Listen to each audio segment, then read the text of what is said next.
Yo, it's Mr. Faber, and I got a kind of different video than what I usually would do.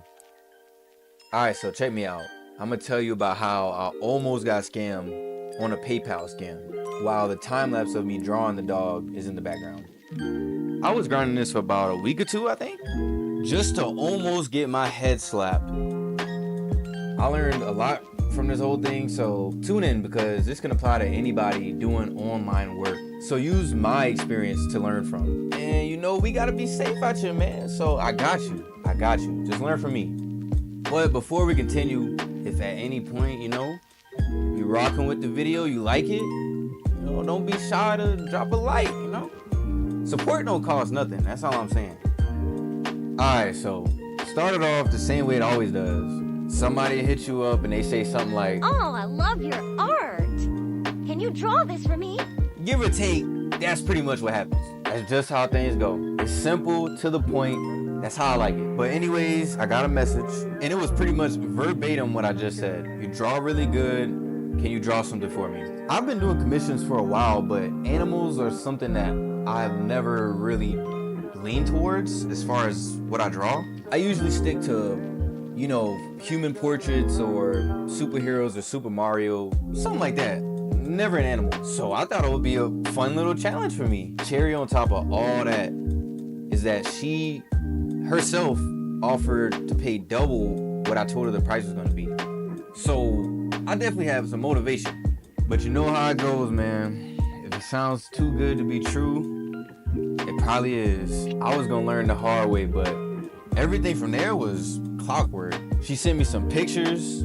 She told me when and how she wanted it done. And I gave her a solid timeline on when I could get it back to her. And I got straight to it, you feel me? Like I was saying, the dog is definitely something different and it's a challenge. But I'm used to working with colored pencils, so, you know, learning about fur and, you know, how those things go together was cool, but it was same old, same old. So I just got straight to it. Nothing to it but to do it, you know what I'm saying? I'm not sponsored, but I will say, if you're working on a colored pencil piece, Prismacolor color pencils definitely helps. Shoot, every day I spend a good couple hours on this. I think it came out to 10.5 hours total, so a lot of effort and time put into this piece. And it ain't just about me.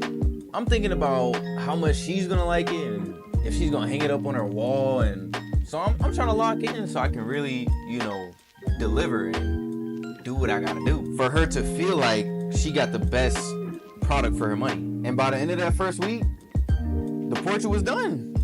I captured her dog. I felt like I did the best that I could do on that portrait. So I felt really strongly about it and I was excited to show her. And mind you, the whole time she's asking, you know, about updates and everything, because this is a long process. So I reached back out and I let her know that the wait is over. I even went out of my way to get a picture frame just because, you know, the little things matter. I want the experience to be good, you know? I don't want her to feel like I should have chose another person. I want to put in those little kisses of perfection. So she finally seen it. And off the rip, she was like, "Oh my god, I love it. I can't stop looking at it. Oh my gosh, this is great. That looks exactly like my dog." So I'm feeling good, bro. I'm feeling myself, you know what I'm saying? But, you know, eventually, it came time to pay the piper. She decided she wanted to use PayPal. I don't usually use PayPal, but I don't have a problem with it. I set up an account. And I never really hear nothing going on crazy with PayPal, so I didn't question it. But I am not familiar with PayPal. So when she asked for my email to send the money to, I was kind of confused because usually you don't ask for the email as far as I know. So I'm like, am I tripping? Is this like a PayPal thing or? And so the next thing she said was to make sure I check my spam folder because it might pop up there. Which, that's a little questionable right there. I've never seen any official payment site go straight to your spam folder. And for her to know that already was weird. But so when I got the email, it said you received a payment from blank person, but we're having a problem crediting your account. Because apparently if you don't have a business account, your limit to receive money is lower. So she would have to send me $200 more than what she sent, and I would have to just send the $200 back. But Google got my back. because immediately it just flagged the email and said it was a phishing email. And like I said, the only way to raise the limit was to send her money pretty much. But I'm assuming this is some sweet, innocent lady. So me trying to be understanding, I try to ignore it and just assume it was an actual fault on PayPal. But I'm not gonna ignore my spider senses. So they were tingling, crazy. So in effort of keeping the peace, I just tell her, hey, this email looks fishy. Do you want to switch to another payment? And so she telling me some, oh no, this always happens. No, this is a typical thing. and my spider senses were still tingling. So I was like, nah, let's just move to a different payment method. She fought as hard as she could to keep me on PayPal, but I was not going at all. But something still felt weird, so I just checked out the email. servicepaypal002.co@gmail.com. Are you serious right now, bro?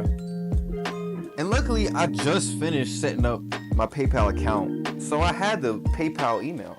Luckily, I was paying attention to that, but after a little while of going back and forth of staying with PayPal and just trust her, that's when it started to hit me. She really trying to scam me. And one thing about me is I don't like to waste time, so I just straight up confronted her about it. I was like, I can clearly tell this is a scam. If you're not gonna pay me, just let me know so I can block you and move on about my life. I guess the goal was to make me feel bad that her money was being held up by me, and to just try to rush and make the mistake right as soon as possible and not pay attention to the fact that she never sent me money in the first place. But you can't scam the scammer. I'm not even a scammer, but you get the point. And no lie, bro, I was heated. I actually put in some work for this to happen. It took a lot of time. So not only did I not get paid, but I also didn't get the satisfaction of knowing that I actually made something that somebody really enjoyed, because it didn't show that. But you know, gotta be grateful to the man above, because I could have lost money. I could have, you know, worse could have happened. So I'm glad this is the worst that happened. I finally let her know that she was not getting the drawing unless I got paid. And shocker, no response. I'm not gonna lie, at this point, I was kind of just hoping and praying that I was wrong, because I really wanted the satisfaction knowing like I did my job and my job's done. But you know, I don't think it was a complete waste, because I got to work on something that was different and challenging for me. So I got the benefit.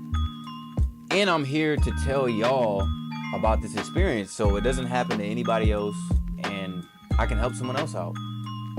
It's so easy to assume that everybody has good intentions. They don't. Let this be a reminder that not everyone has good intentions for you or for your time. But you know, it's not completely her fault, because honestly, I should have had something in place like a deposit to solidify the commission that I was doing. Instead, I got excited and just started to work on it immediately. Be secure. Don't rush. Don't be a pushover and just say, oh, they're probably telling the truth. Make sure, verify. I mean, if this can help at least one person, then it was all worth it to me. I know firsthand how discouraging this can be for new artists or anybody working online, so I'm here to tell you to keep pushing. But that's the end of my story and the end of this voiceover story time kind of time-lapse video that I did today. So if you enjoyed the video, drop a like, subscribe, you know, any kind of support is appreciated. And if you watch this video to the end, I really appreciate you. You're a real one. Let me know if you liked the video down below, and I'll see you guys in the next video. Deuces.